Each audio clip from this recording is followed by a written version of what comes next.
Bismillahirrahmanirrahim. Alhamdulillah wassalatu wassalamu ala Rasulillah amma ba'd. Hadirin dan hadirat rahimakumullah. Assalamualaikum warahmatullahi wabarakatuh.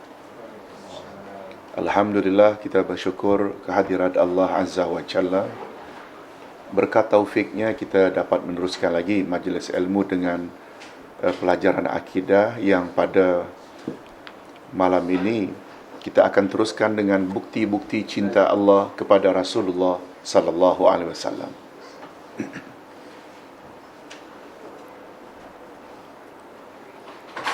Bila ditanya mengapa kita perlu bukti cinta Allah kepada Rasulullah, mengapa perlu bukti? Jawabnya, karena Nabi SAW bersabda,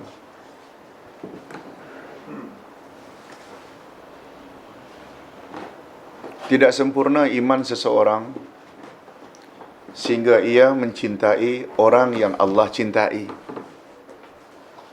sehingga ia membenci orang-orang yang Allah benci. Ustaz ulang sekali lagi, ada hadis Nabi SAW yang mensyaratkan kesempurnaan iman. Kita mesti cinta orang yang Allah cintai, dan pada masa yang sama kita juga mesti benci orang yang Allah benci. Oleh sebab itu, perlu tak kita tahu mana orang-orang yang confirm Allah cintai? Ya, perlu. Kita baca muka surat 144. Rasulullah sallallahu alaihi wasallam adalah manusia yang paling layak untuk dikasihi dan dicintai. Rasulullah sallallahu alaihi wasallam adalah orang yang paling layak untuk dikasihi dan dicintai. Karena baginda sallallahu alaihi wasallam sangat dikasihi oleh Allah dan telah mendapat anugerah yang sangat besar dari sisi Allah. Dan di antara bukti-bukti yang nyata betapa cinta Allah kepada Rasulnya, antara lain, yang pertama, di antara bukti-bukti cinta Allah kepada Rasulnya, yang pertama, Allah Subhanahu wa ta'ala telah mengangkatnya sebagai Nabi dan Rasul. Kalau Allah angkat baginda sebagai nabinya, rasulnya, boleh tak dengan bahasa lain, beliau adalah orang kepercayaan Allah, dan orang yang menjadi kepercayaan tentu saja orang itu paling dikasihi, disayangi.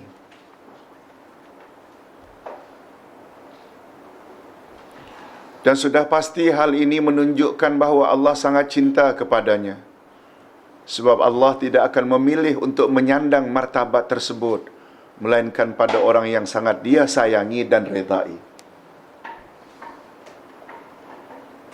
Sebenarnya Nabi Muhammad SAW, karena jujurnya, bukan hanya disayangi oleh Allah, masyarakat semua sayang padanya. Itu sebabnya sejak kecil lagi Muhammad mendapat gelaran Muhammad Al-Amin, orang yang amanah. Tentang Abu Jahal, Abu Lahab reject Muhammad bukan karena akhlak Muhammad. Sebagai contoh umpamanya, Abu Jahal pernah berkata kepada Nabi Muhammad sallallahu alaihi wasallam, katanya, jangan ikuti, ini kata-kata Abu Jahal. Ya Muhammad, nahnu la nukadzibuk, walakin nukadzibu ma ji'ta bih. Ya Muhammad, kami tidak mendustakan kamu, tetapi yang kami dusta apa yang kau bawa. Maknanya dari ucapan itu mereka mempertikaikan tak akhlak dan peribadi baginda? Mempertikaikan tak pribadi, akhlak, tingkah laku baginda? Tak. Betul tak? Ya Muhammad, la nukazzibu. Kami tidak mendustakan awak. Tapi yang kami dusta, kami reject, ialah ajaran yang awak bawa.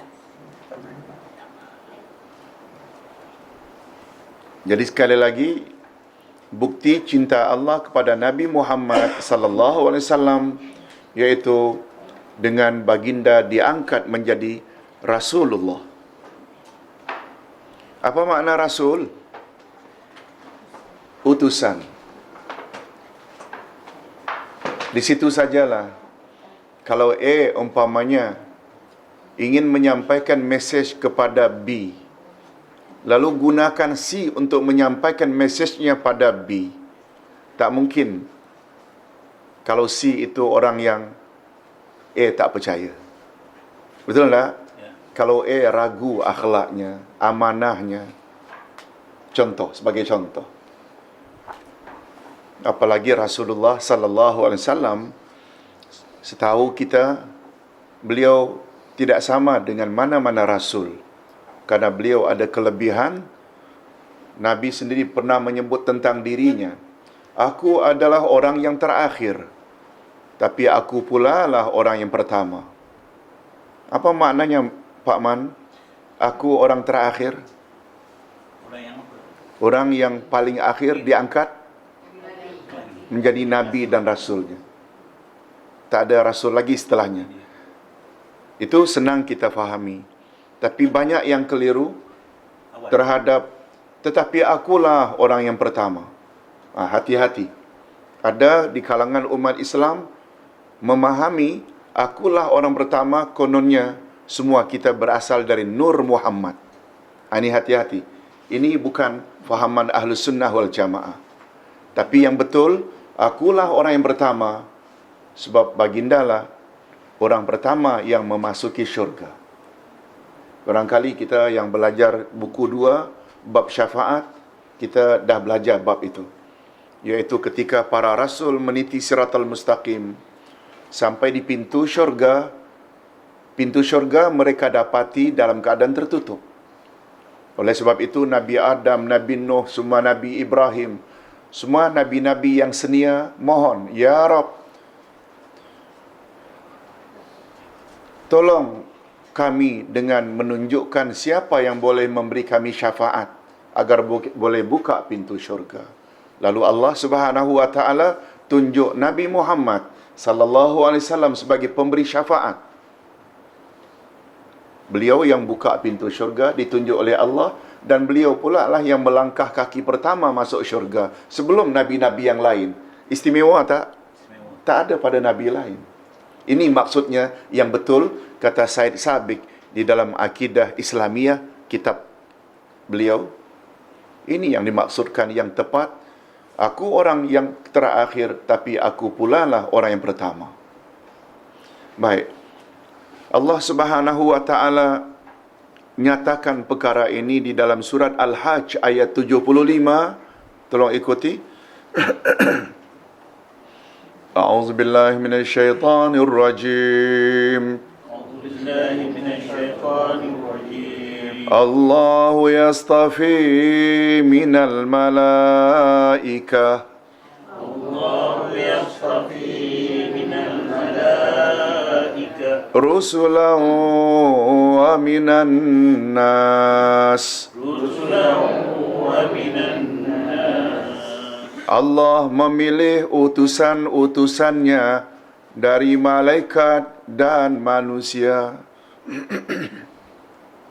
Ayat inilah yang ulama Ahlus Sunnah wal Jamaah gunakan hujah bahawa Rasul itu ada berapa jenis? 2. Rasul ada 2 jenis. Pertama dari jenis malaikat, yang kedua dari jenis insan. Rasul bukan hanya insan sahaja. Kalau kita faham makna utusan, memang iya pun. Yang bertanya kepada jenazah dalam kubur bukan Allah, tapi Allah utus 2 malaikat yang bernama Mukar wa Nakir. Yang catat amalan kita bukan Allah, tapi Allah wakilkan utusannya untuk mencatat, satu sebelah kanan, satu sebelah kiri. Bukan Allah sendiri yang tiup sangkakala menandakan kiamat, tapi utusannya yang bernama Israfil. Bukan Allah sendiri yang turunkan hujan dan tanamkan pokok-pokok, tapi Rasul yang diutusnya bernama Mikail. Bukan Allah sendiri yang datang kepada manusia untuk mengangkatnya sebagai Rasul, tapi Allah utus utusannya bernama Jibril. Dapat faham? Itu maknanya utusan-utusan Allah dari kalangan malaikat. Nah, tentang kalangan manusia semua kita tahu, Nuh, Ibrahim, Musa, Isa, sampai Nabi Muhammad sallallahu alaihi wasallam. Baik, itu satu bukti yang Allah tu cinta Nabi Muhammad sallallahu alaihi wasallam. Ustaz ulang sekali lagi. Mungkin tak perasan bagi yang baru masuk tadi. Ini poin penting. Apa dia? Topik kita malam ini bukti-bukti cinta Allah kepada Rasulnya sallallahu alaihi wasallam. Bila ditanya, Ustaz, apa perlunya kita tahu bukti cinta Allah kepada Nabi Muhammad sallallahu alaihi wasallam? Apa perlunya kita tahu? Jawabnya, karena ada hadis, tidak sempurna iman seseorang sehingga ia mencintai orang yang Allah cintai, dan sehingga ia membenci orang-orang yang Allah benci. Oleh sebab itu, untuk kesempurnaan iman kita, supaya jangan tersalah menyayangi seseorang, orang yang Allah benci kita sayangi, lingkuplah iman kita. Orang yang Allah cintai justru kita musuhi, lingkuplah. Betul tak? Itu sebabnya, perlu tak kita tahu bahawa orang-orang tertentu itu dikasihi oleh Allah? Yes. Yang jelas bukan saja Rasulullah. Termasuk tak orang-orang yang turut mengembangkan ajaran Rasulullah, ajaran Allah? Termasuk tak orang yang dikasihi oleh Allah? Abu Bakar, Umar, Osman, Ali, termasuk tak?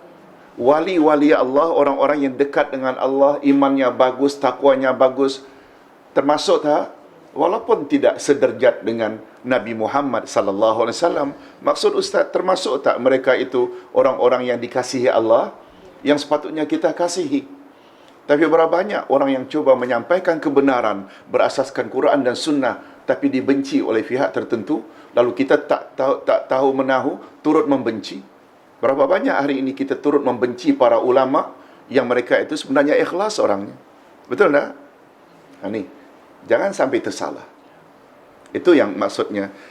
Setuju tak kalau Ustaz katakan bahawa Nabi Muhammad sallallahu alaihi wasallam adalah orang yang confirm telah mendapat kasih sayang dan cinta Allah? Ya. Oleh sebab itu kita cinta baginda. Yang kedua bukti Allah cinta Nabi Muhammad sallallahu alaihi wasallam karena Allah telah menurunkan wahyu kepadanya.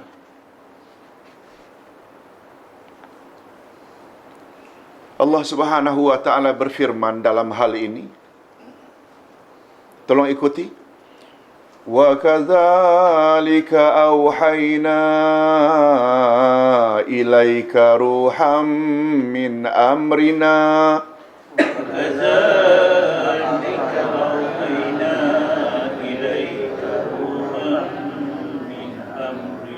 Ma kunta tadri mal kitab walal iman.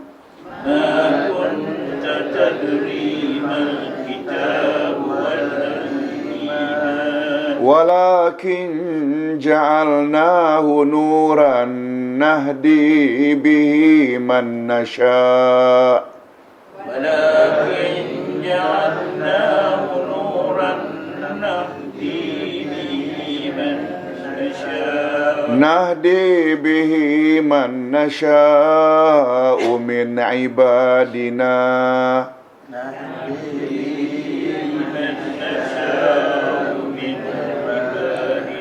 wa innaka latahdi ila siratim mustaqim.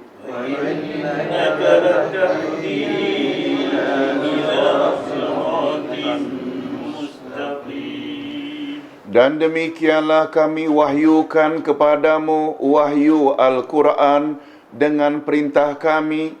Sebelumnya kamu tidaklah mengetahui apakah Alkitab Al-Quran dan tidak pula mengetahui apakah iman itu. Tetapi kami menjadikan Quran itu cahaya yang kami tunjuki dengannya siapa yang kami kehendaki di antara hamba-hamba kami. Dan sesungguhnya kamu benar-benar memberi petunjuk kepada jalan yang lurus. Lihat.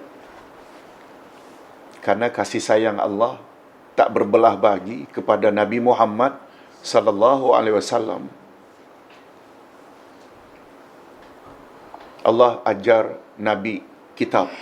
Allah ajar Nabi iman. Ayat ini menyebut sebelum turun wahyu, Nabi tak tahu iman, Nabi tak tahu kitab. Setuju tak kalau Ustaz katakan bahawa iman itu adalah nikmat yang paling tinggi mengatasi segalanya? Yes. Itu sebabnya kata ulama akidah, bila mau disenaraikan semua nikmat yang Allah anugerah kepada manusia, nikmat tertinggi adalah nikmatul iman. Nikmat iman. Dan kitab Al-Quran termasuk nikmat tak? Nikmat. Itu sebabnya pada ayat 1 dari surat Al-Kahfi, Allah sebut Alhamdulillah dahulu sebelum menyebut kitab dan Nabi Muhammad. Coba kita ambil rahasia di balik ayat 1 dari surat Al-Kahfi. Alhamdulillahilladzi anzala ala abdihil kitab. Sedikit tafsiran. Segala puji bagi Allah yang telah menurunkan ke atas hambanya kitab.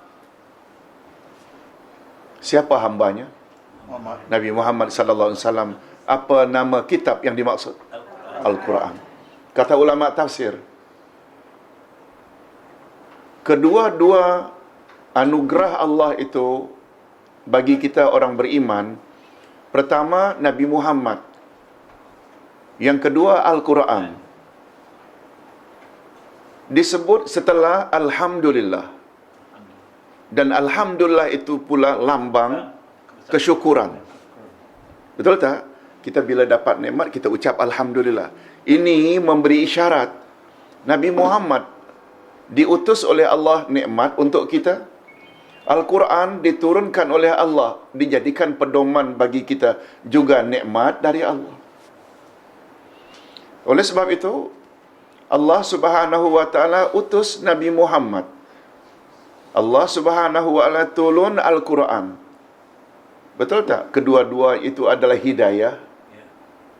Masih ingat ayat 38 Al-Baqarah ketika Allah usir Adam, Hawa dan Iblis?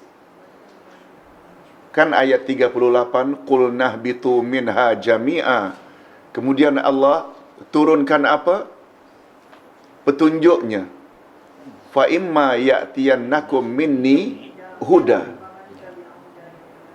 Apa maksud huda yang Allah turunkan ke permukaan bumi silih berganti? Silih berganti dari Adam lagi. Setelah Adam diturunkan silih berganti. Itu dia petunjuk. Apa dia? Rasul demi rasul dan kitab demi kitab. Betul tak? Fa imma ya'tiyannakum, setelah Allah usir iblis, Adam dan Hawa dari syurga, mereka bertiga akhirnya turun ke mana? Ke bumi. Allah yang maha adil lagi maha bijaksana tidak mau Adam, Hawa dan zuriatnya, Iblis dan zuriatnya cari jalan sendiri. Allah utus supaya mereka itu berada di jalan yang lurus petunjuknya.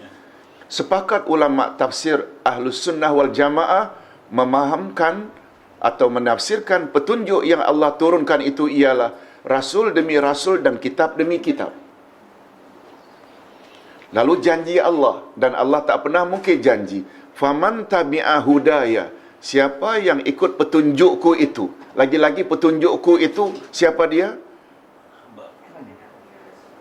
Yang tadi tafsir Allah turunkan petunjuknya. Apa petunjuknya? Rasul dan kitab.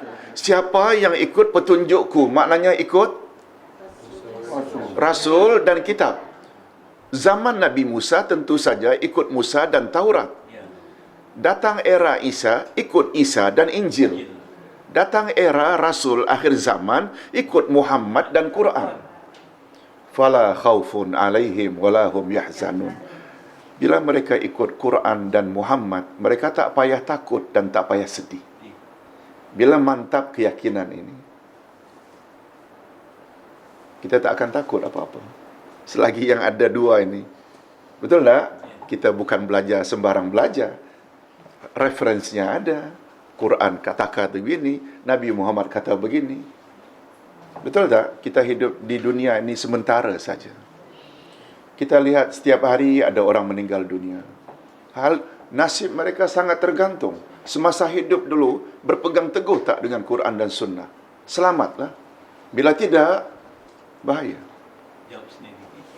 Sementara ada pihak-pihak tertentu coba untuk menjauhkan kita daripada Quran dan Sunnah. Nah, sekarang kita choose your choice. Betul tak? Kita bukan lama sangat pun hidup ni. Macam itu. Ini prinsip. Ustaz selalu sebut, ini prinsip. Orang bila tak faham ayat 38 tadi, pengusiran Allah, Adam, Hawa dan Iblis tu, kemudian turunkan Rasul, dan bila tak faham ayat itu, 38 Al-Baqarah, mereka tidak tahu hala tuju dalam hidup. Betul tak, Pak? Kita tak apa sibuk dengan hal-hal keduniaan, tetapi bekal akhirat ini dia. Jadi Nabi Muhammad sallallahu alaihi wasallam, sekali lagi, beliau selain diangkat jadi Nabi dan Rasul, yang kedua beliau dapat wahyu. Yang sebelumnya Nabi Muhammad, berdasarkan ayat ini, ma kunta tadri mal kitabu walal iman.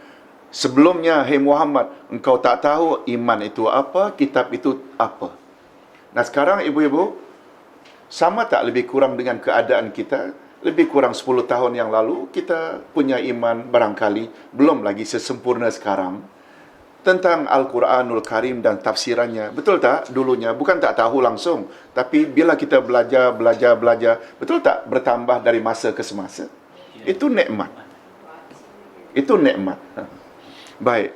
Nah, kita sekarang teruskan lagi bukti ketiga Nabi Muhammad sallallahu alaihi wasallam confirm mendapat cinta dan kasih sayang Allah, iaitu Allah telah memuliakannya dengan mengangkat derajatnya.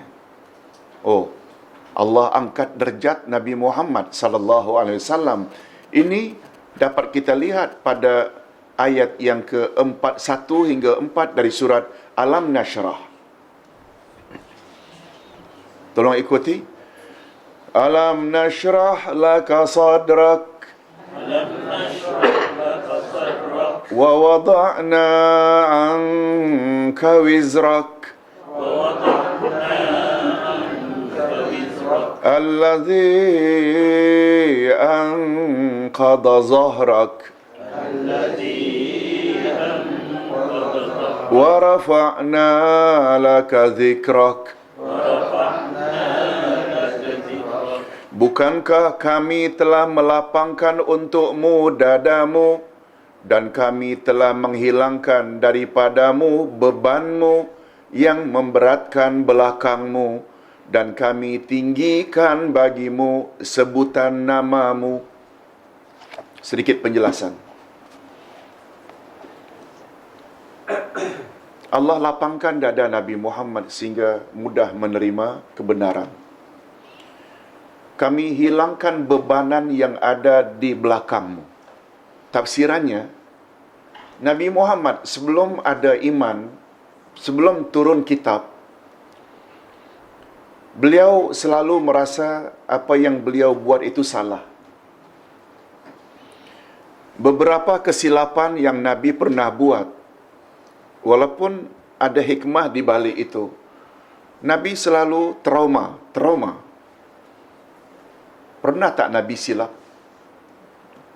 Pernah. Orang buta datang bertanya tentang mana ayat Quran yang baru diturunkan. Ketika itu baginda sedang berhadapan dengan pemimpin Quraisy yang masih kafir.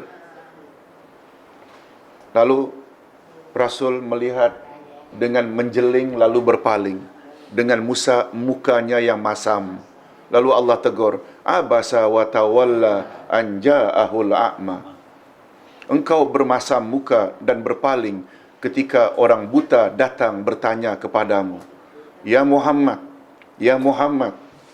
orang buta yang beriman, engkau mesti beri priority berbanding pembesar-pembesar walaupun mereka pemimpin tetapi kafir. Mengapa engkau utamakan mereka sangat sedangkan orang beriman engkau? Itu tak tegur tak? Teguran. Ini pengajaran. Begitu juga Nabi Muhammad pernah terlupa menyebut insya Allah ketika berjanji. Ditegur lagi oleh Allah pada ayat 23 Al-Kahfi. Wala taqulanna li syai'in inni fa'ilun dzalika ghada illa an yasha Allah. Jangan kau katakan aku akan buat perkara itu esok hari, tetapi iringilah janjimu dengan insya Allah. Kan banyak peristiwa itu.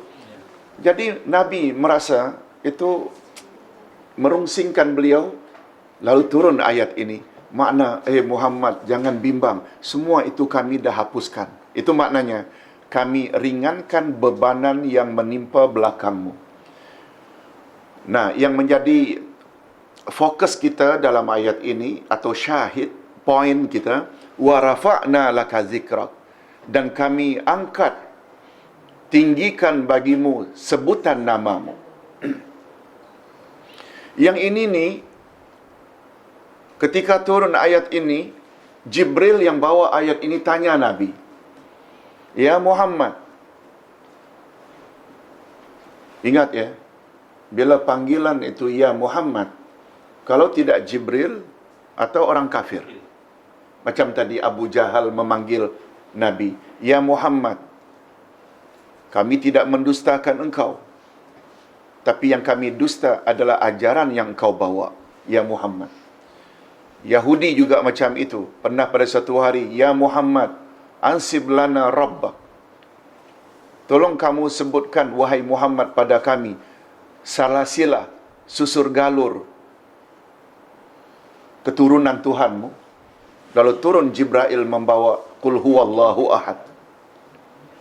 Jibril juga bila panggil, bukan ya Rasulullah, bukan ya Habiballah, tetapi ya Muhammad. Itu Jibril.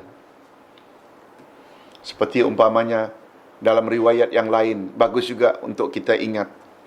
Kata Jibril, ya Muhammad,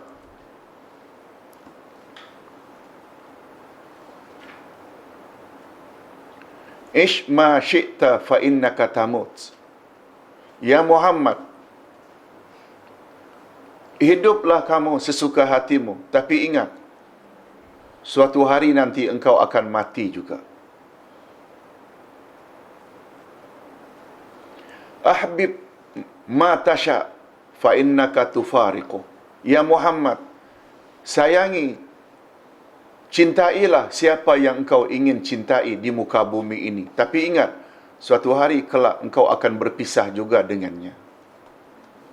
Faham tak? Satu lagi, ini yang mustahak. Ya Muhammad, if'al ma tasha fa innaka mulaqih. Ya Muhammad, buatlah apa yang engkau suka. Tapi ingat, satu hari nanti kau akan menemui hasil perbuatanmu itu. Itu sebabnya, sebagaimana pelajaran Ustaz tadi pagi di Ampang, kita belajar nama-nama hari kiamat. Dari 21 nama hari kiamat itu namanya Yaumut Talaq. Yaumut Talaq. Apa makna Yaumut Talaq?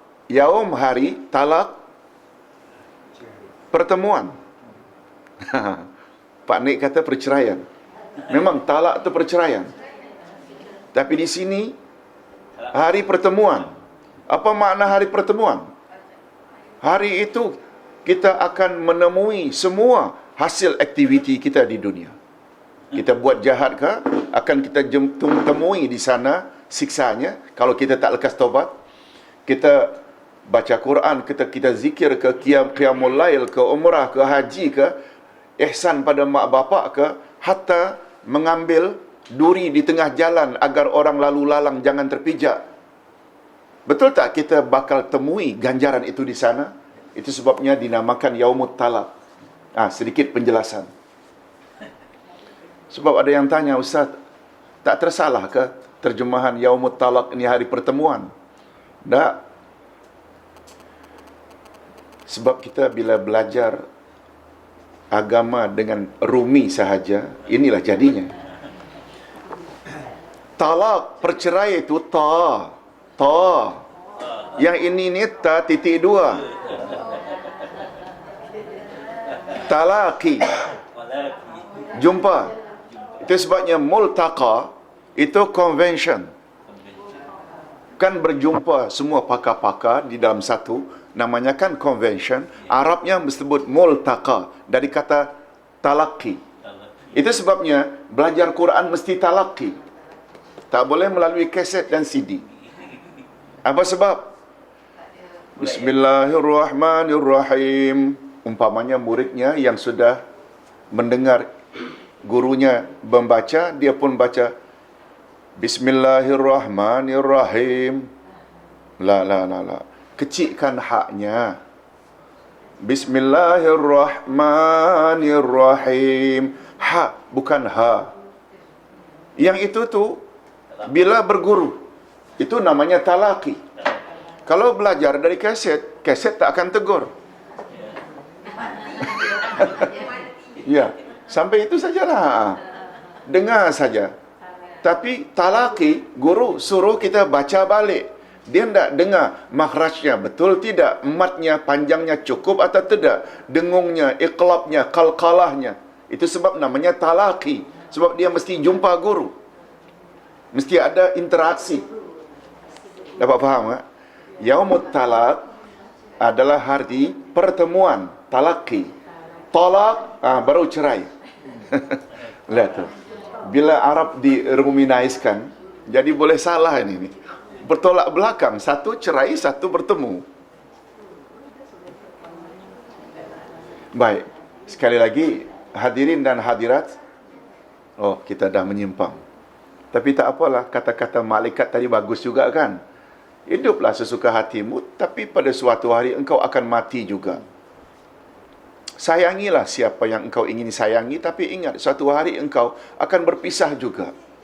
Buatlah apa yang kau hendak buat, tapi ingat, kau akan jumpa nanti apa yang kau buat di sana nanti. Itu sebab namanya mulaqi, talaqi. Hadirin dan hadirat rahimakumullah. Nah, Ustaz tadi sedang cakap Jibril bawa ayat ini. Ketika ayat wa rafa'na laka dzikrak, kami tinggikan sebutan namamu. Jibril tanya, ya Muhammad, kan situ tadi kita. Tahu tak engkau ya Muhammad, apa makna Allah telah meninggikan sebutan namamu? Nabi hanya jawab, Allahu a'lam. Aku tak tahu. Begini, Allah suruh explain kepada engkau maksud ayat ini. Tidak disebut nama Allah kecuali disebut pula sesudahnya namamu. Dapat faham? Tidak disebut nama Allah kecuali disebut pula setelah itu namamu. Bergandengan. Coba lihat azan. Setelah asyhadu an la ilaha illallah, baru asyhadu anna Muhammad Rasulullah. Qamat juga macam itu. Dalam tahiyat tasyahud kita juga macam itu. Betul tak? Sehingga kita jadikan lambang di mana-mana, di masjid ke, bila ada Allah, ada Muhammad di sampingnya. Betul tak? Maknanya nama Nabi Muhammad itu ditinggikan, dimuliakan, diagungkan. Itu sebabnya bila kita faham tafsir ayat itu, sebenarnya kita umatnya mau menyanjung Nabi Muhammad ke tak mau menyanjung ke, Nabi Muhammad tetap tinggi di sisi Allah. Betul tak? Cuma bila kita menyanjung Nabi, sebut saja nama Nabi Muhammad, kita sambut dengan salawat dan salam. Pulangannya untuk kita juga. Nabi Muhammad kita salawat ke, tak salawat ke, beliau memang sudah tinggi pun di sisi Allah Azza wa Jalla. Cuma kadang-kadang cara kita menyanjung Rasul kadang-kadang tak tepat. Beginilah, beginilah, beginilah. Tak payah kita sebutlah. Kata orang sensitif. Cara kita meraihkan Rasul hanya sekedar Maulidir Rasul, selawat sama-sama, berdiri sama-sama, berarak sama-sama. Selesai itu selesai. Sunnah Rasul tak ditegakkan. Bukan di situ letaknya. Menyanjung Nabi bukan begitu. Setuju tak kalau Ustaz katakan respect Nabi, menyanjung Nabi, iaitu dengan mengikuti sunnahnya dalam kehidupan? Yes, itu dia. Baiklah hadirin dan hadirat, adapun bukti keempat cinta Allah kepada baginda, iaitu Allah telah memuliakannya dengan bersalawat kepadanya.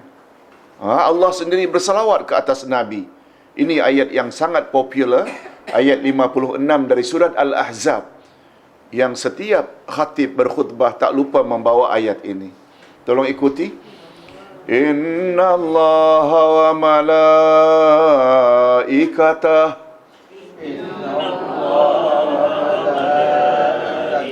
yusalluna 'alan nabi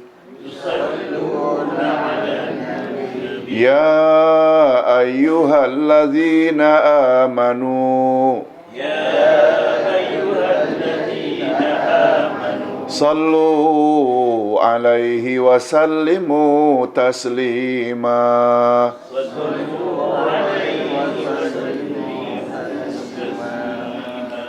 Sesungguhnya Allah dan malaikat-malaikatnya bersalawat untuk Nabi. Hai orang-orang yang beriman, bersalawatlah kamu untuk Nabi dan ucapkanlah salam penghormatan kepadanya. Apa makna salawat Allah kepada Nabi?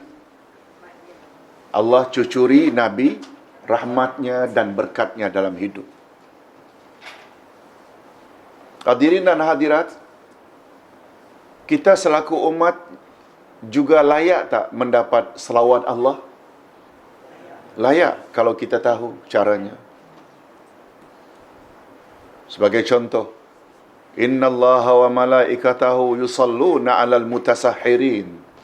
Sesungguhnya Allah dan para malaikat bersalawat ke atas orang-orang yang makan sahur kalau puasa. Makan sahur satu di antara cara untuk mendapat salawat Allah. Inna Allah wa malaikatahu yusalluna 'alas saffil awwal. Sesungguhnya Allah dan para malaikat bersalawat kepada orang yang berada pada saf yang pertama ketika salat berjamaah. Hendak kejar itu kejarlah. Yang tak mau kejar, tak mau kejarlah. Ada caranya. Baik, ibu-ibu dan bapa-bapa sekalian, adapun bukti kelima cinta Allah kepada Nabi Muhammad sallallahu alaihi wasallam, iaitu Allah telah mengangkat derajatnya ke martabat khullah. Martabat apa? Khullah, iaitu martabat yang lebih tinggi daripada martabat atau derajat mahabbah. Kalau mahabbah ini kekasih Allah, kecintaan Allah, khullah daripada khullah akhirnya menjadi khalilullah. Mahabbah akhirnya menjadi gelaran habibullah, kekasih Allah. Kalau khullah akhirnya menjadi khalilullah, iaitu teman Allah atau kesayangan Allah. Tidak semua Nabi dapat gelaran itu. Hanya Nabi Ibrahim sahaja.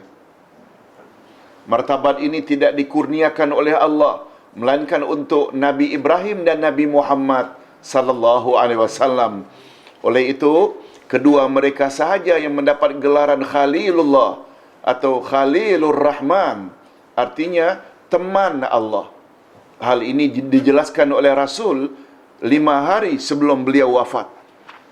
5 hari sebelum baginda wafat, baginda pernah bersabda dalam hadis sahih riwayat Imam Muslim.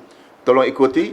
Fa innallaha qad ittakhazani khalila kama ittakhadha Ibrahima khalila. Sesungguhnya Allah telah menjadikan aku sebagai khalilnya, sebagaimana dia telah menjadikan Ibrahim sebagai khalilnya. Hadis riwayat Imam Muslim. Maknanya hadis ini sahih tak? Yes. Itu sebabnya bila kita perhatikan dan renung dengan mendalam, sebenarnya ajaran yang dibawa oleh Nabi Muhammad sallallahu alaihi wasallam sangat dekat dengan ajaran Nabi Ibrahim. Betul tak di dalam ibadat utama iaitu salat banyak disebut nama Nabi Ibrahim? Permulaan salat Allahu Akbar. Bagi kita yang baca wajjahtu wajhiyya, itu adalah doa Nabi Ibrahim. La syarika lahu wa bidzalika umirtu wa ana awwalul muslimin. Itu sebagaimana ayat Al-Quran. Aku adalah orang pertama-tama yang memeluk agama Islam. Itu doa Nabi Ibrahim asalnya. Begitu juga penghujung salat. Selain kita bersalawat ke atas Nabi dan keluarganya, kita juga bersalawat kepada Nabi Ibrahim dan keluarganya. Kama sallaita ala Ibrahim wa ala ali Ibrahim wa barik ala Muhammad wa ala ali Muhammad kama barakta ala Ibrahim wa ala ali Ibrahim. Kita tidak sebut nama-nama rasul yang lain, menunjukkan bahawa ajaran Islam sangat dekat dengan ajaran Nabi Ibrahim alaihi salatu wassalam. Malah tambah satu lagi, ketika turun ayat perubahan arah kiblat. Kiblat pertama ketika Nabi di Madinah, mereka salat menghadap ke Masjidil Aqsa. Lalu pindah ke Madinah. Selama 16 bulan, iaitu setahun 4 bulan, Nabi tetap menghadap ke Baitul Maqdis. Cuma karena Madinah itu terletak in between Mekah, Palestin, maknanya kalau salat di Madinah menghadap Masjidil Aqsa bermakna membelakangi Kaabah. Betul tak? Itu sebabnya Nabi saban hari memohon pada Allah agar Allah tukar Kaabah umat Islam, umatnya, ke Kaabah, bukan Baitul Maqdis. Akhirnya turunlah ayat fawalli wajhaka syatral Masjidil Haram. Sekarang hadaplah mukamu ke arah Masjidil Haram. Ketika perubahan arah kiblat ini dari Masjidil Aqsa ke Kaabah yang ada di Mekah, muncul 4 golongan. Golongan pertama Yahudi dan Nasrani, ahli kitab. Apa komen mereka? Ini menunjukkan ajaran Muhammad tidak betul. Sebab semua rasul sebelumnya, Musa ke Isa ke, semua kiblat mereka adalah Baitul Maqdis. Itu komen orang kafir ahli kitab. Kafir musyrikin Mekah pula lain pula. Begitu dapat berita Muhammad dan umat Islam di Madinah menghadap ke Kaabah, mereka mula berbisik-bisik. Nah, Muhammad dan umat Islam sekarang mula menghadap ke arah Kaabah kita. Tak lama lagi dia akan sembah berhala-berhala kita. Ketika itu, di sekitar Kaabah banyak berhala tak? Nabi Muhammad sempat tak binasakan berhala sebelum berangkat Madinah? Belum. Sebab itu, baru 1 tahun 4 bulan. Masih lagi penaklukan Mekah Itu tahun 8 tahun setelah Nabi berada di Madinah. Muhammad sekarang menghadapkan wajahnya ketika beribadat ke arah Kaabah kita. Tak lama lagi dia akan sembah berhala-berhala kita. Ini komen orang kafir musyrikin. Nah, golongan ketiga pula, golongan munafikin. Orang yang berpula-pula masuk Islam di Madinah. Apa kata mereka? Dulu Muhammad suruh kita menghadap ke Masjidil Aqsa. Sekarang disuruh pula kita menghadap ke Mekah. Kita tak tahu esok, lusa, entah ke mana pula kita disuruhnya menghadap. Betul tak ini komen-komen tak puas hati? Semua golongan ini tak elok. Mudah-mudahan kita termasuk golongan yang keempat. Amin ya Rabbal Alamin. Ya Muhammad, kami tahu semua arahanmu karena engkau Rasulullah pada hakikatnya adalah arahan Allah. Sami'na wa ata'na. Kemana saja kamu suruh kami menghadap. Ini dia yang kita mahu. Betul tak? Yang keempat ini nih. Segala yang datang dari Allah dan Rasulullah, sami'na wa ata'na. Tak ada bangkang. Itu maksudnya. Jadi berbalik kepada apa tadi kita sedang cakap, bahawa sangat dekat ajaran Nabi Muhammad dengan Nabi Ibrahim. Nah, lanjutan daripada 4 puak tadi muncul, kafir ahli kitab offer, terutama Yahudi. Ya Muhammad, jika engkau ingin mengekalkan arah Kaabah ke Baitul Maqdis, kami Yahudi Madinah ramai-ramai memeluk Islam. Oh,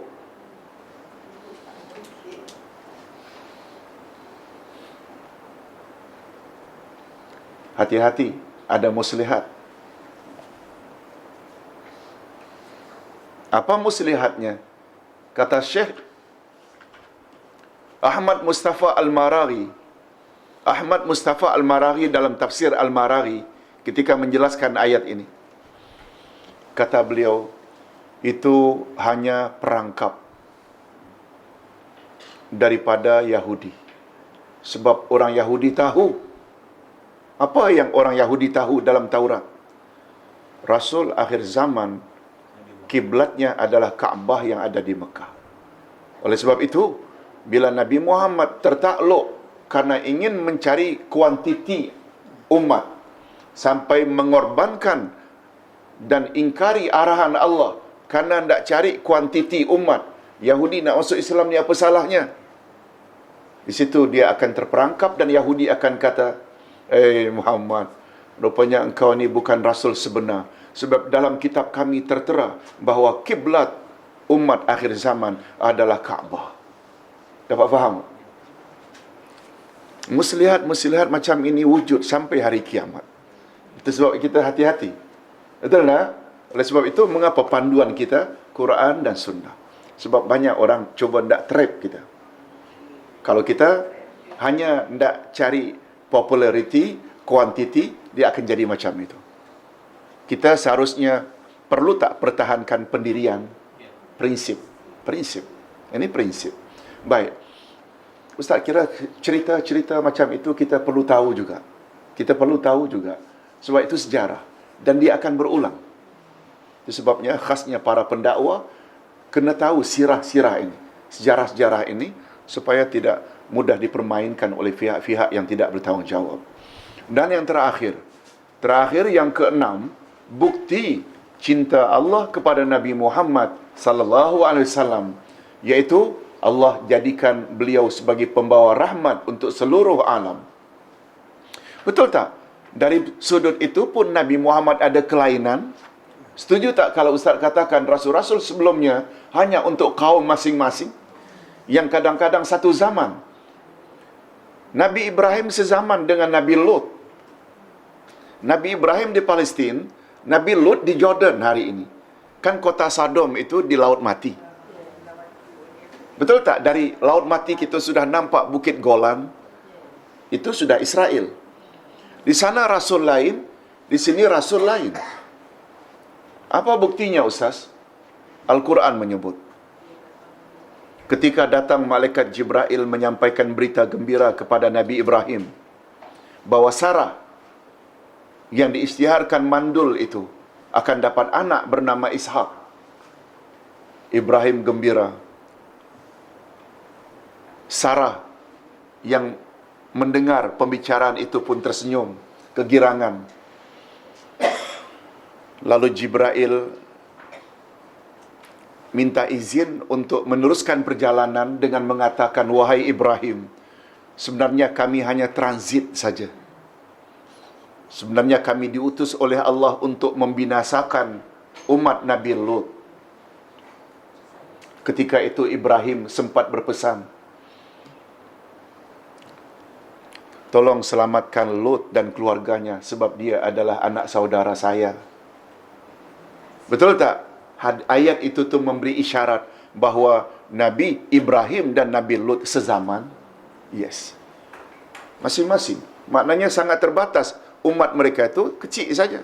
Tapi satu-satunya Rasul yang Allah Subhanahu Wa Taala utus untuk seluruh umat manusia sampai hari kiamat adalah Nabi Muhammad sallallahu alaihi wasallam. Boleh tak itu dijadikan juga bukti betapa sayangnya Allah kepada Nabi Muhammad melebihi kepada rasul-rasul yang lain? Yes.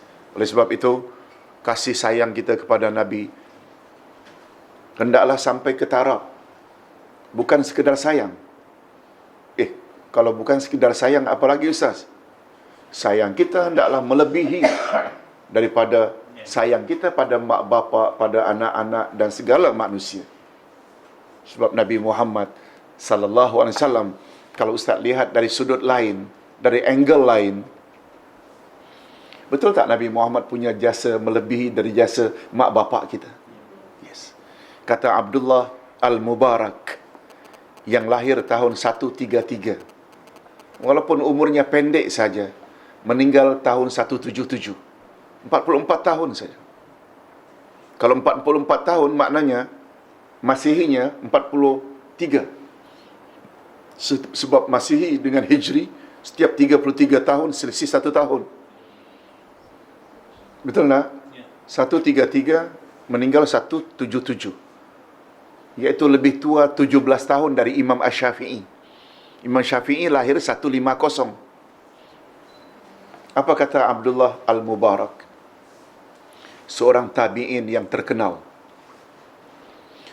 Kata beliau, ulama lebih utama dari mak bapak kamu. Al-ulama wa afdal min abaikum. Ketika ditanya, wahai orang alim, mengapa jadi macam itu? Lalu beliau jawab, abaukum yahfazunakum min narid dunya. Karena mak bapakmu memelihara kamu dari kesusahan dunia. Maksudnya api dunia itu kesusahan dunia. Tetapi ulama telah memelihara kamu dari api akhirat. Betul tak mak bapak beli baju, beli selipar supaya kita jangan sampai sejuk, supaya jangan luka kaki bila berjalan di luar rumah, ajar kita ilmu akademik yang dengan memiliki ijazah kita dapat kerja dan punya gaji lumayan sehingga terhindar dari kepapaan hidup di dunia. Itu bapa punya peranan. Ulama pula mengajar kita akidah yang betul, ibadat yang betul, akhlak yang betul. Betul tak itu adalah modal utama untuk terhindar dari api neraka? Yes. Nah, setuju tak kalau Ustaz katakan, kalau begitulah ulama punya peranan, Nabi Muhammad adalah datuk semua ulama? Betul tak? Reference semua ulama mesti Nabi Muhammad. Lagilah maknanya peranan beliau itu. Itu maksudnya. Why you tak sayang orang ini? Sampai ada, kalau orang kafir satu hal juga kalau menghina Nabi Muhammad. Wujud tak di kalangan umat Islam sendiri menghina Nabi Muhammad sallallahu alaihi wasallam. Sangat sedih kita. Baik. Demikianlah berakhirnya bab iman kepada Rasul. Kita sambung sedikit malam ini. Mau sambung ke? Boleh, Ma? Boleh. Sambung sedikit iman kepada kitab-kitab Allah. Tadi Rasul.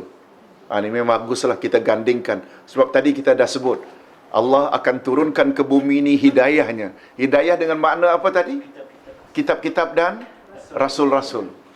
Nah, Sudah rasul pula kitab. Yang keempat, rukun iman adalah iman kepada kitab-kitab Allah. Kitab-kitab yang wajib diketahui. Makna iman kepada kitab-kitab Allah ialah kita beriman bahawa Allah Subhanahu wa taala telah menurunkan kitab-kitabnya kepada semua nabinya dan semua rasulnya, yaitu sebagaimana Allah telah menurunkan kitab Al-Quran kepada Nabi Muhammad sallallahu alaihi wasallam.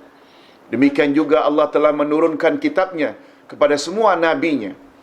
Dan di antara kitab-kitab tersebut ada yang nama-namanya disebutkan oleh Allah di dalam Al-Quran dan ada pula yang tidak disebutkan nama-namanya. Ini sebagaimana halnya para rasul. Sebagiannya disebut nama-nama mereka dan sebahagian lagi tidak disebut. Adapun kitab-kitab yang disebutkan nama-namanya di dalam Al-Quran ialah, Ustaz ulang sedikit penjelasan. Di dalam satu riwayat dikatakan bahawa rasul-rasul Allah jumlahnya 315.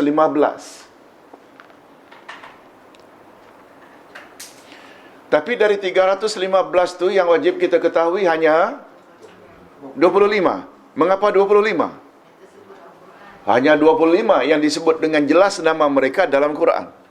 Itu dia punya reason. Setiap rasul ada kitab. Betul tak? Tapi yang wajib kita ketahui berapa? 4. Mengapa 4? Karena itu yang disebut secara detail dalam Al-Quran dan hadis. Sebenarnya, menurut apa yang Ustaz baca minggu lalu, kitab yang diturunkan oleh Allah dari langit ada 104.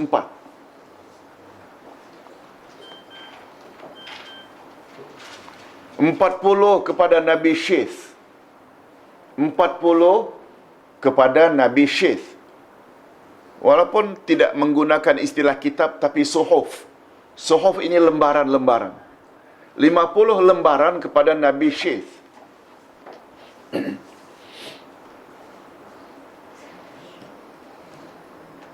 50 kepada Nabi Ibrahim.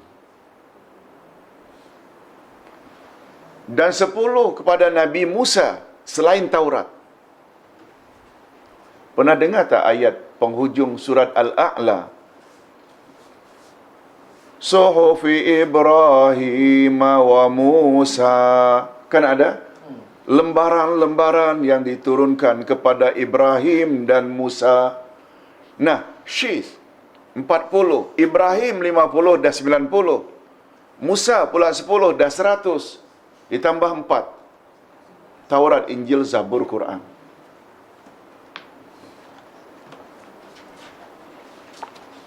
Syith anak siapa? Ada yang masih ingat? Syith anak siapa? Anak Nabi Ibrahim. Maaf. Anak Nabi Adam. Syith. Shin titik 2 yang ada gigi, titik 3 shin, ya, kemudian alif batasa, sa. Macam ta tapi titik 3. Syith. Kalau dirumikan lebih kurang SH ITH. Syith. Banyak orang Arab nama Syith. Sedikit sejarah ya. Sedikit sejarah. Ada tak cerita tentang perkelahian Qabil dan Habil? Kan gara-gara jealous.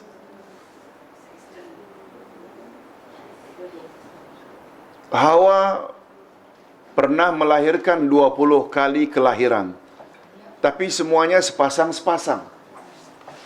Laki-laki perempuan, laki-laki perempuan. Syariat di zaman itu, zaman Nabi Adam, boleh kahwin adik-beradik asal silang.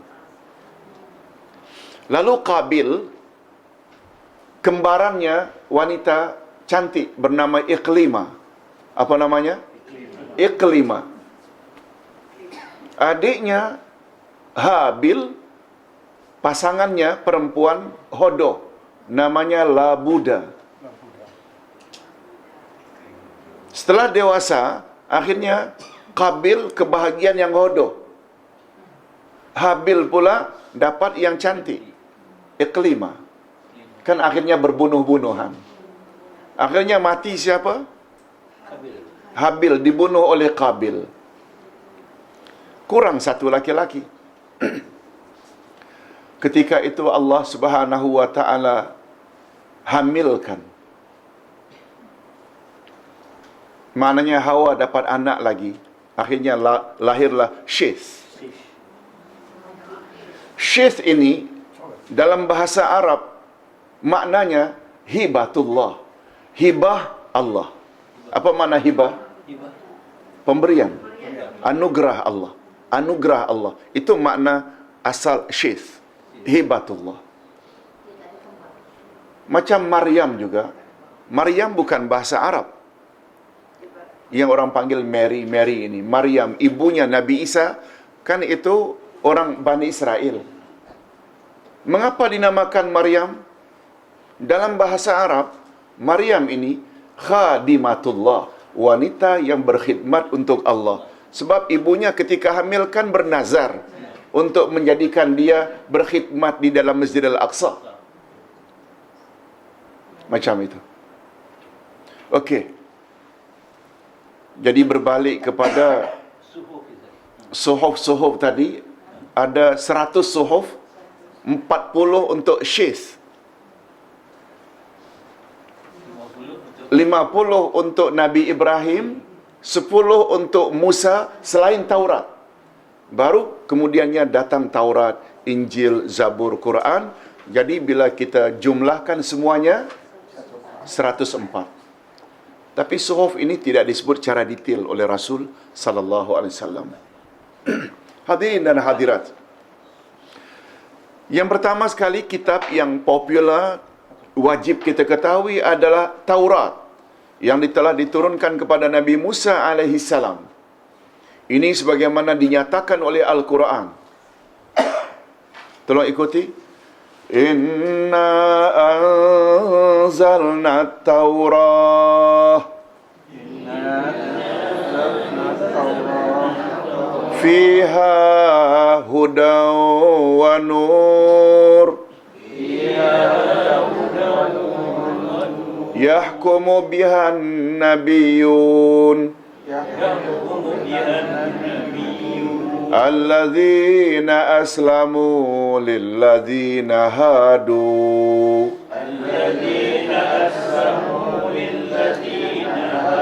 warrabbaniyuna wal ahbar bimastuhfizu min kitabillah wa kanu alaihi syuhada.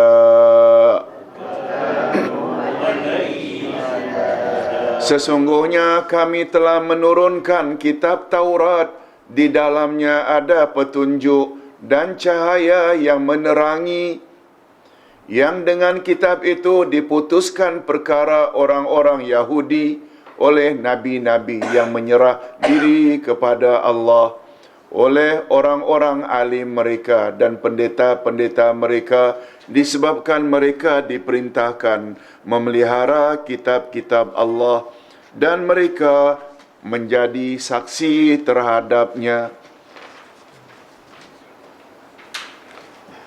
Betul tak dalam ayat itu Allah menyebut bahawa kitab Taurat itu kitab petunjuk? Betul tak? Itu sebabnya tadi kita artikan, setelah Allah usir iblis, Adam dan Hawa, lalu Allah turunkan petunjuknya. Petunjuk dengan makna apa tadi? Ya, hidayah. Dengan makna siapa itu? Siapa ikut petunjukku, mereka tak payah takut dan tak payah sedih. Siapa petunjuk itu? Kitab dan Rasul. Jangan lupa. Ayat 38 dari surat Al-Baqarah sangat mustahak. Kami berfirman, keluarlah kamu semua dari syurga ini dan turun kamu ke bumi. Kelak akan kami datangkan kepada kamu petunjuk kami. Jangan lupa makna petunjuk kami itu mesti Rasul dan kitab. Betul tak? Selain Musa, diturunkan juga Taurat. Itu maksudnya. Dan Taurat disebut oleh Allah dalam ayat tadi adalah nur, huda, petunjuk dan cahaya, menerangi. Bila kita berjalan dalam cahaya, tentu kita tak akan sesat. Itu sebabnya Ustaz selalu lihat dari angle ini. Mengapa kita yakin dengan seyakin-yakinnya Quran dan Sunnah boleh menyelamatkan kita dari kesesatan? Setuju tak kalau Ustaz katakan salah satu dari nama Allah An-Nur, Al-Asma'ul Husna An-Nur? Malaikat yang Allah utus untuk membawa wahyunya kepada Rasulnya bernama Muhammad. Betul tak malaikat juga dicipta dari nur? Nabi Muhammad, salah satu daripada nama beliau, 57 nama yang dihimpun oleh Imam Ibnul Qayyim, Nabi Muhammad juga punya nama salah satunya Nur. Al-Quran, Al-Quran, selain Al-Kitab, Al-Furqan, Al-Quran, betul tak? Az-Zikir, dia juga An-Nur. Allah Nur, Malaikat Nur, Muhammad Nur, Quran Nur. Macam mana tak sesat? Betul tak? Bagi orang yang tak faham justru, bila kita sikit-sikit rujuk pada Quran Sunnah, rujuk Quran Sunnah, macam gelisah. Itu semua sebenarnya mudah-mudahan Allah lindungi kita. Betul tak? Yang membuat kita ni yakin karena itu semua. Boleh tak kita pertikaikan apa yang ada dalam Quran? Tak. Itu sebabnya ayat awal-awal lagi Allah dah sebut, zalikal kitabula raiba fihi hudal lil muttaqin. Rasulullah pula, beliau mendapat sifat maksum. Masih ingat tak? Ustaz ada sebut sifat wajib bagi Rasul yang popular dalam masyarakat ada 4. Siddiq, amanah, tabligh, fatanah. Okey. Masih ingat tak Ustaz ada sebut, kata Syekh Muhammad Ali As-Sabuni, ada 2 lagi sifat wajib bagi Rasul yang tidak termaktub. Apa dia? Maksum. Apa makna maksum? Tak pernah salah. Mengapa para Rasul tidak boleh buat salah? Mengapa? Mengapa tak boleh? Sebab mereka role model. Betul tak? Kan ayat 21 Al-Ahzab, laqad kana lakum fi rasulillahi uswatun hasanah. Pada diri Rasulullah bagimu ada contoh tauladan yang baik. Kalaulah Rasul terdedah dengan berzina, minum arak, huru-hara lah nanti mahkamah Allah di akhirat. Ya Allah, kami berzina, engkau beri kami siksa, kau suruh kami ikut Rasul, sedangkan Rasul sendiri buat itu. Akan masalah tu. Betul tak? Itu sebabnya Rasul mesti maksum. Kalau ada pun silap-silap sedikit macam tadi, itu kan tidak menjejaskan. Sebenarnya, kalau Nabi sampai lupa sebut insya-Allah, ada pengajaran tak di balik itu atau hikmah? Ya, jadi pengajaran bagi umat. Bila janji, jangan lupa insya-Allah. Teguran Allah kepada Nabi tadi, ada hikmah dan faedahnya tak untuk pendakwah-pendakwah. Jangan hanya pilih orang-orang yang loaded saja kamu pergi.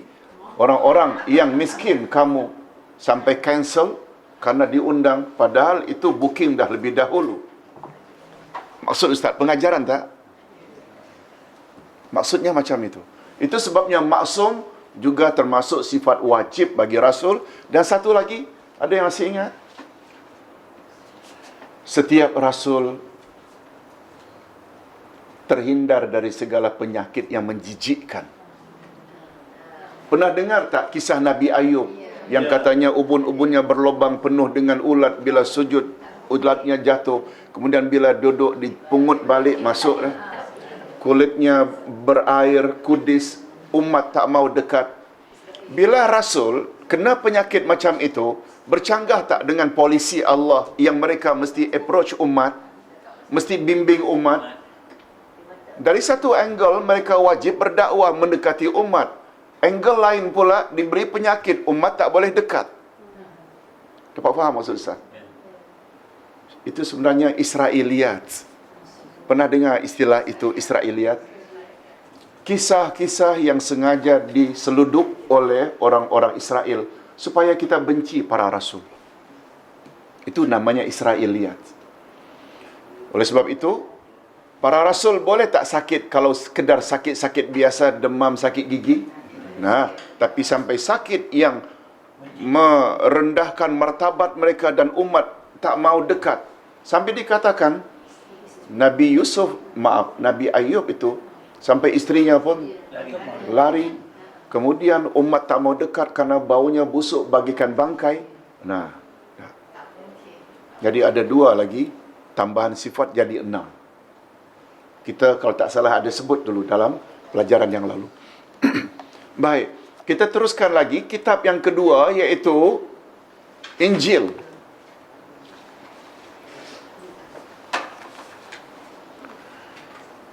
Kitab Injil diturunkan kepada Nabi Isa alaihissalam.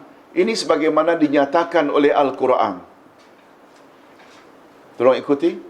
وَقَفَّيْنَا عَلَىٰ آثَارِهِمْ بِعِيسَى بْنِ مَرْيَمَ وَقَفَّيْنَا عَلَىٰ آثَارِهِمْ بِعِيسَى بْنِ مَرْيَمَ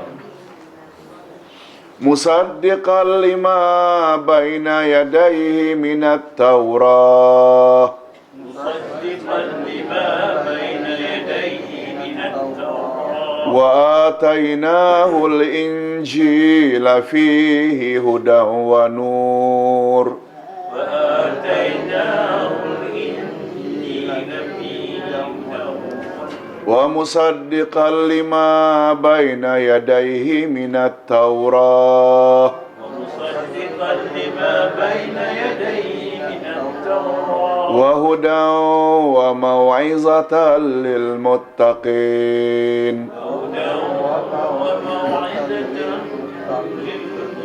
Dan kami iringkan jejak mereka, iaitu Nabi-Nabi Bani Israel dengan Isa putra Maryam, membenarkan kitab yang sebelumnya, iaitu Taurat.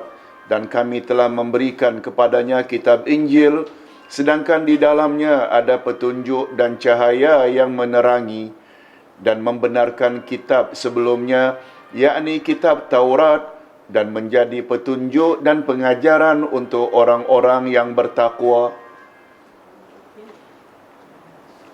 Injil. Yang ketiga, kitab Zabur yang diturunkan kepada Nabi Daud alaihissalam. Ini berdasarkan firman Allah, وَلَقَدْ فَضَّلْنَا بَعْضَ النَّبِيِّينَ عَلَى بَعْضٍ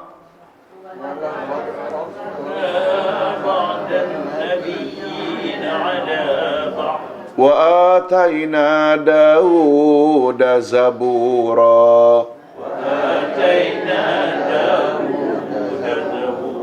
Dan sesungguhnya kami lebihkan sebahagian nabi-nabi itu atas sebahagian yang lain, dan kami berikan Zabur kepada Daud. Menurut urutan, Zabur dahulu atau Injil dahulu? Zabur dahulu. Sebab Nabi Daud itu in between Musa to Isa. Dari Daud baru Sulaiman. Setelah Sulaiman baru nabi-nabi lain termasuk Zakaria dan Yahya, baru Isa.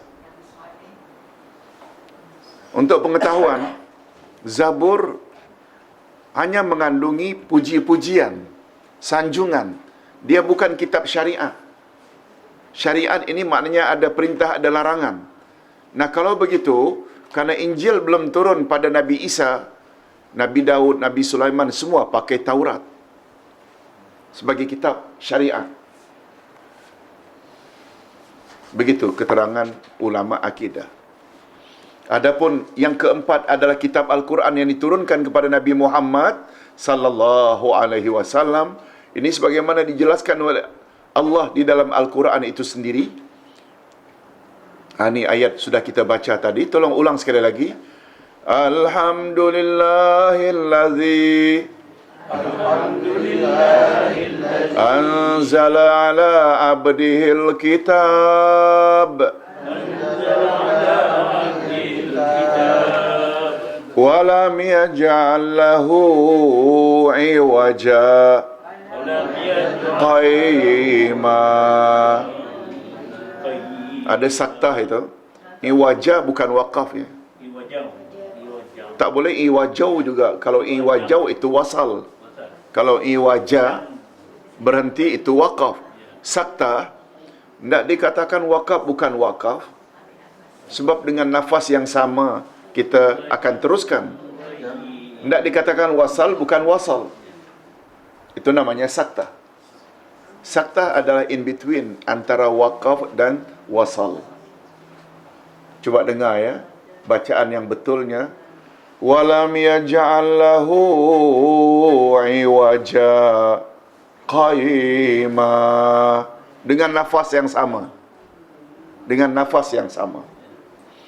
Segala puji bagi Allah yang telah menurunkan kepada hamba-Nya Muhammad Alkitab, yakni Al-Quran, dan dia tidak mengadakan kebengkokan di dalamnya.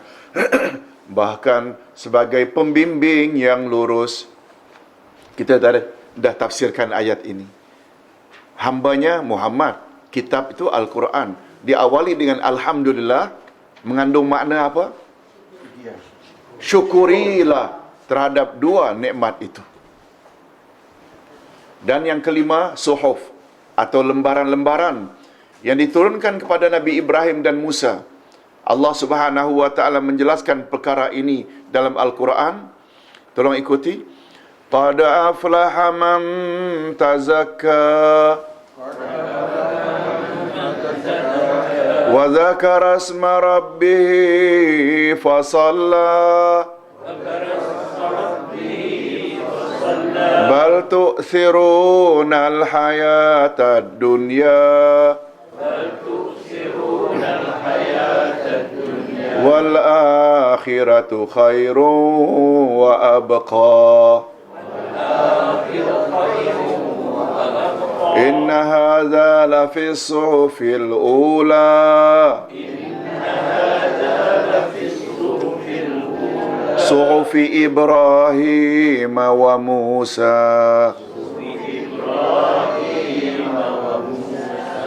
Sesungguhnya beruntunglah orang yang membersihkan diri dengan beriman dan dia ingat nama Tuhannya lalu dia salat. Tetapi kamu orang-orang kafir memilih kehidupan dunia, sedang kehidupan akhirat adalah lebih baik dan lebih kekal. Sesungguhnya ini benar-benar terdapat di dalam kitab-kitab terdahulu, yaitu kitab Ibrahim dan Musa. Demikianlah beberapa kitab atau suhuf yang telah disebutkan dengan jelas nama-namanya di dalam Al-Quran. Adapun tentang kitab-kitab yang lain yang telah diturunkan oleh Allah kepada Rasul-Rasulnya, dan Allah tidak pula menjelaskan namanya masing-masing. Allah hanya mengkhabarkan bahawa Dia telah menurunkan kitab kepada tiap-tiap mereka. Rupanya tiap Rasul ada kitab. Dalilnya ini dia. Firman Allah, tolong ikuti, ini ayat yang terakhir bagi kita malam ini. Kanan nasu ummatan wahidah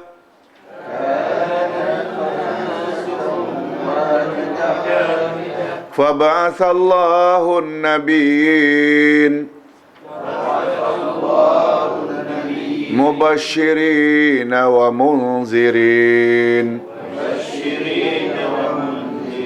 wa anzala ma'ahumul kitaba bil haqq liyahkuma bainan nas fi ma ikhtalafu fihi.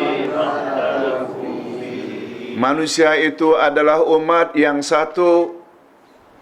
Setelah timbul perselisihan, maka Allah mengutus para nabi sebagai pemberi khabar gembira dan pemberi peringatan, dan Allah menurunkan bersama mereka kitab dengan benar untuk memberi keputusan di antara mereka, di antara manusia tentang perkara yang mereka perselisihkan. Itu sebabnya bila kita linkkan ayat ini dengan An-Nisa 59, apa kata Allah? Orang-orang beriman, taatlah Allah dan taatlah Rasul dan ulil amri dari kalangan kamu. Betul tak? Bila kamu berbeza pendapat, maka rujuklah perbezaan itu kepada Allah dan Rasul. Kepada Allah maknanya kepada apa? Kepada Alkitab. Tak kiralah zaman itu Injil ke, Taurat ke, tapi pada umat akhir zaman tentu saja rujuk pada Allah, rujuk pada Quran. Dan Rasul pula ada dua maknanya. Sezaman atau pada zaman Nabi masih hidup, rujuklah pada Rasul. Setelah beliau wafat, rujuklah pada hadis-hadisnya. Hadis-hadisnya. Itu sebabnya Nabi berpesan, aku tinggalkan dua pedoman untukmu wahai umat, selagi kamu berpegang teguh, kamu tidak akan sesat selama-lamanya, iaitu Al-Quran dan Sunnahku. Quran, kalamullah, Sunnah, kalamur Rasul. Terhadap kitab-kitab yang tidak disebutkan nama-namanya di dalam Al-Quran, kita wajib beriman secara global atau ijmali. Yakni, tidak perlu secara terperinci.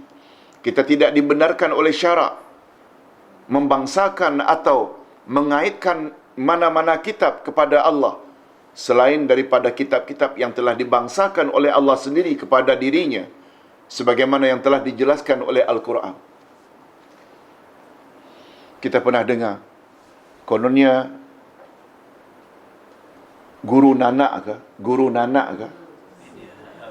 Guru Nanak ke panggilannya? Agama orang Sing. Selalu disebut-sebut. Oh, itu sebenarnya dia itu Nabi. Kitab mereka itu sebenarnya kitab dari Allah. Berdasarkan kaedah ini, tak boleh kita menisbahkan, membangsakan mana-mana kitab kepada Allah kalau Allah tak jelaskan. Dalam Quran sendiri tak disebut itu. Betul tak? Bagi kita, kalau tak disebut, maknanya kita tak boleh iktiraf itu. Banyak orang mengatakan, mentang-mentang dia pakai serban, mentang-mentang dia ada janggut, mirip-mirip Islam. No, tak semestinya. Asalnya. Kalau mungkin asalnya Islam, kemudian ada penyelewengan. Dan Pernah ke Mekah. Siapa tu? Guru Nanak. Guru Nanak tu. Dalam sejarah ya. Dalam cerita waktu itu sebenarnya bikin dia cuba nak menyatukan antara Islam dengan Hindu. karena banyak kekacauan yang berlaku. Jadi Nanak ini salah seorang yang cuba menyatu padukan melalui agama. Maksudnya Guru Nanak muncul setelah Nabi Muhammad atau sebelum? Oh, baru saja. Oh, maknanya dia di kalangan orang Islam lah. Ya. Orang Islam. Ya. Cuma dalam dia cuba hendak mempertemukan dua kelompok ini, dia ada hendak mengharmonikan. Seperti mana Kaintis dan juga apa itu yang apa yang pergi melawat banyak itu Taj Mahal. Taj Mahal ya. Istrinya ada Islam katanya. dia Islam. Ada istrinya Islam dan istrinya Hindu. Lah Taj Mahal. Ya, Itu Taj Mahal. kalau tak salah lambang kuburan ya. Ya, Kuburan istrinya. ya.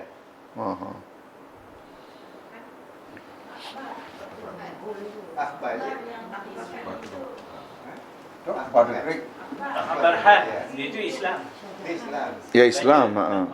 Tapi ada salah istrinya Hindu. Sebagai Muhammad.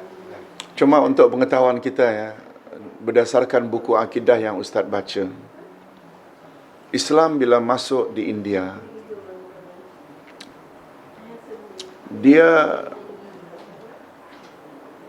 berasimilasi, bercampur. Dan India disebut selalu oleh ulama akidah dalam kitab-kitab mereka, mereka itu terlalu membesar-besarkan kubur, sehingga mereka dipanggil kuburiun. Kuburiun. Ini sebenarnya yang puak-puak kita ni yang Islam datang dari Gujarat ke sini ni, yang akhirnya membesar-besarkan, mendewa-dewakan kubur ni, sebenarnya fahaman dari situ tu. Itu antara lain Taj Mahal. Begitu indah, dibina. Dan dalam Islam sebenarnya kan tak boleh. Dalam Islam sebenarnya tak boleh. Itu sebabnya ketika Rasulullah mengirim Sayyidina Ali ke Yaman. Ali, mula-mula yang kau perlu buat sesampainya di Yaman, ratakan semua kuburan itu dengan tanah, kecuali sejengkal sahaja, menandakan ianya kuburan. Haram hukumnya tajsis. Tajsis itu maknanya menembok kuburan. Tapi itu berlaku. Macam mana? Jadi besar Itulah masalah kita. jadi tanah persendirian. Jalan persendirian. Ini kita bila bercakap tentang Islam ya, tak dibenarkan. Baik, sedikit lagi, kita tidak dibenarkan oleh syarak membangsakan atau mengaitkan mana-mana kitab kepada Allah selain daripada kitab-kitab yang telah dibangsakan oleh Allah sendiri kepada dirinya, sebagaimana yang telah dijelaskan Al-Quran. Taurat boleh tak? Injil, Zabur boleh dibangsakan, sebab Allah memang bangsakan, Allah turunkan. Tertera dalam Al-Quran kisahnya. Sebagaimana juga kita mempercayai atau beriman bahawa semua kitab-kitab tersebut diturunkan dengan benar sebagai cahaya dan petunjuk yang kandungan utamanya ialah mentauhidkan Allah. Sama ada tauhid rububiyah, tauhid uluhiyah, tauhid asma wa sifat. Hakikat ini dapat kita lihat dengan jelas sebagaimana yang telah dikhabarkan sendiri oleh Allah di dalam ayat-ayat di atas. Surat Al-Maidah ayat 44, Surah Al-Maidah ayat 47, semua menyebut tentang ketauhidan. Hadirin dan hadirat, Ustaz kira malam ini cukup sampai di sini dulu. Kita sambung lagi insya-Allah bulan hadapan dengan keistimewaan Al-Quran. Kita tutup dulu dengan tasbih kafarah. Nak tanya dulu. Ada saya Ustaz dia pernah cerita pasal Nabi Muhammad Sallallahu. bahawa yang awal dan akhiri dia tu, yang awal dan akhir dia kata, Okey. yang awal tu, yang akhir tu Nur Muhammad. Tapi ini kebanyakan Ustaz, saya dah tahu ni tahun 72 Ustaz. Aha. Iaitu masa tu kebanyakan guru-guru yang mengajar, termasuk juga orang-orang yang dicalonkan sebagai mufti negeri mengatakan wal awal wal akhir, dia kata Nur Muhammad, yang berarti awal menjadi dia Nur Muhammad. Jadi sampai sekarang Ustaz, kebanyakan fahaman ini Masih. banyak Ustaz. Memang betul? Jadi kan bila kita bercakap tentang Nabi Muhammad SAW, itu menikuti wal awal wal akhir dia. Jadi Wal awal Nur wal Muhammad, akhir. itulah cahaya yang awal dan juga yang akhir. Okey. Tapi yang Ustaz cerita tadi, Nur Muhammad tadi, tidak yang itu. Tidak yang itu. Jadi kepahaman ini masih sampai sekarang masih banyak. Betul. Betul. Banyak juga lah kebanyakan guru yang ada sekarang di JAIS tu pun masih itu juga. Kerana saya banyak gaul dengan dia orang Ustaz. Itulah masalahnya, Pak. Kata Said Sabiq dalam kitabnya Akidah Islamiyah, mana-mana penjelasan tentang Nur Muhammad, tidak ada hadis yang sahih. Sedangkan persoalan akidah mestilah hadis yang sahih. Sampai-sampai banyak hadis palsu dibawa-bawa karena nak menyanjung Nabi Muhammad ni secara keterlaluan. Apa contoh hadis yang palsu? Bukan dhaif, palsu. Sampai ada menyebut laulaka ya Muhammad ma khalaqtul aflaq. Kalaulah tidak kerana engkau ya Muhammad, kata Allah dalam hadis kursi, kalaulah tidak kerana engkau, aku tidak merasa perlu mencipta alam semesta ini. Lihat, mereka hubung kaitkan dengan Nur Muhammad.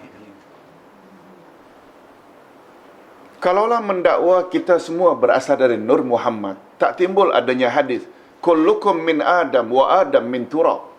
Kamu semua berasal dari Adam dan Adam dicipta daripada tanah. Kalau betul kita ini berasal dari Nur Muhammad, sepatutnya bunyi hadis tu kullukum min Adam wa Adam min nuri Muhammad.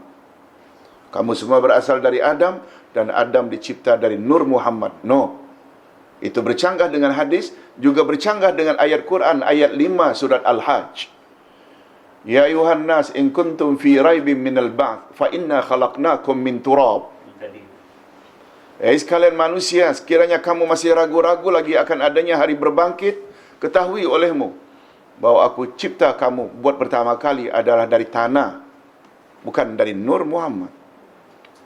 Ini yang masalah ini, Pak. Akhirnya adalah pahaman tarikat ini. Mereka terlalu mengagung-agungkan ini. Itu sebabnya kata Imam Said Sabiq, yang betul hadis tadi itu, akulah orang yang terakhir, tapi akulah orang yang pertama, iaitu pertama masuk syurga. Hadisnya sahih. Mengapa kita tinggalkan yang sahih, ambil yang tak menentu? Itu sebabnya, bila kita coba nak luruskan ini, timbullah pihak-pihak yang tak suka, coba nak membendung. Allahu Akbar. Oleh sebab itu, bila kita faham, kita tak usah bimbanglah. Betul tak? Hadirin dan hadirat, bila terima pengajaran dari ustaz, jangan dengar cakap ustaz, tapi dengar dalil yang ustaz cuba bawa. Betul tak? Itu sebabnya, kata Syekh Ayyub dalam kitabnya Al-Suluk Al-Ijtima'i, takabur ada 3 macam. Takabur pada Allah, takabur kepada Rasul, dan takabur kepada manusia. Takabur maknanya sombong.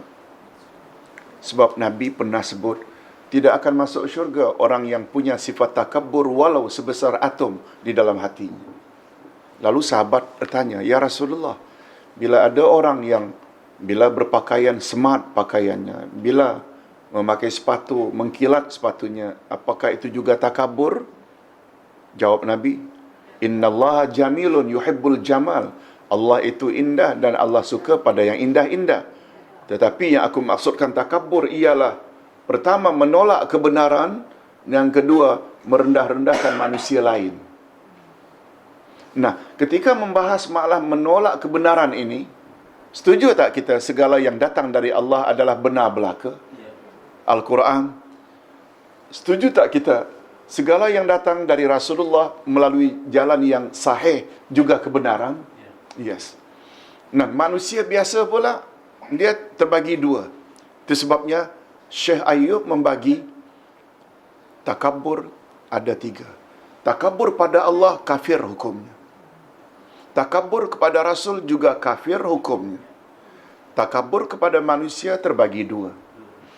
Bila takabur kepada sesama manusia, kerana manusia itu coba nak menyampaikan kebenaran ilahi dan kebenaran Rasulullah, hukumnya dia sama takabur dengan Allah dan Rasul. Dapat faham tak? Tapi bila takabur insan kepada insan yang lain karena status, dia pangkat tinggi, takabur kepada jawatan, kepada klasi ke, kepada apa namanya, sarjan ke, dia punya, kerana bawahan dia. Takabur orang kaya kepada orang miskin, dia hanya dosa sahaja, tidak membawa kufur dan murtad. Sebab itu insan dengan insan. Tapi bila insan itu coba menyampaikan kalam ilahi dan kalamur Rasul, lalu dia ambil tindakan kepada manusia itu, dia sebenarnya yang mengambil tindakan itu sama dengan takabur pada Allah dan Rasul. Bahaya sebenarnya. Betul tak? Ha? Jadi kita coba nak meluruskan keadaan seberapa yang boleh lah, Pak Man. Abang saya baru meninggal 1 week ago. Innalillahi. Cuma saya nak tahu waktu dia tengah dalam kesakitan untuk nazar. Orang perempuan semua. Yang baca Yasin Masa nazak. macam mana saya tengok dia pun saya rasa Yang ditanya itu apa? Ya, apa yang patut saya buat? Apa yang patut dibuat? Apa surah yang patut saya baca? Ya. Ada hadis Nabi sallallahu alaihi wasallam. Baca Yasin okey. Tak mengapa. Sebab ada hadis walaupun daif, cuma ada kesalahpahaman orang kita. Bunyi hadis tu iqra'u Yasin ala mautakum. Bacalah Yasin kepada mautakum. Mauta itu dalam ilmu retorika bahasa Arab, ilmu balaghah, iktibar ma yakun, iaitu orang yang akan mati, bukan orang yang sudah mati. Kegunaan Yasin ini, kalau dia umurnya panjang, minta supaya berkat surah Yasin Allah cepatkan sembuhnya. Kalau ditakdirkan oleh Allah memang umurnya pendek, supaya segera ambil agar dia jangan lama menderita. Itu dia punya etikad. Kita membaca Yasin, tak mengapa dengan nada yang perlahan. Apalagi dalam surat Yasin itu ada di antara ayat yang bagus dia fahami, iaitu ayat 12 dari surat Yasin. Inna nahnu nuhyil mauta wa naktubu ma qaddamu wa atharahum wa kulla syai'in ahsaynahu fi imamin mubin. Sesungguhnya kamilah yang akan menghidupkan yang mati. Betul tak? Jadi bila orang yang sedang nazak, dia faham bahawa dia mati ni sekedar perpindahan, bukan mati selama-lamanya. Allah akan hidupkan balik. Nah, ketika itulah barangkali kalau dia tidak istighfar pun, dia tidak tak ada masalah. Ya, okey. Tapi dalam nada suara Halim tinggi sekali. Suara tinggi sekali. Tak. Ramai. Jauh daripada Sepatutnya tidaklah begitu. Jangan sampai mengganggu orang yang sedang nazak. Walaupun Nabi ada sebut, sebenarnya yang datang dari Nabi secara sahih, kita disuruh mentalkinkan menjelang mati. Talkin ada dua macam, before dan after, pengkebumian. Yang pertama ini sahih, iaitu lakinu mautakum la ilaha illallah. Talkin maknanya ajarlah, bimbinglah orang yang akan mati kalimat la ilaha illallah. Itu pun sekali-sekali. buat oleh orang yang disayangi atau suka itu orang yang benci kan. Ya. Dan itu pun sekali-sekala. Jangan sifatnya mendesak. Mudah-mudahan baiklah insya-Allah. Baik, kita salat Isya. Subhanakallahumma wa bihamdik asyhadu an la ilaha illa anta astaghfiruka wa atubu ilaik. Assalamualaikum warahmatullahi wabarakatuh.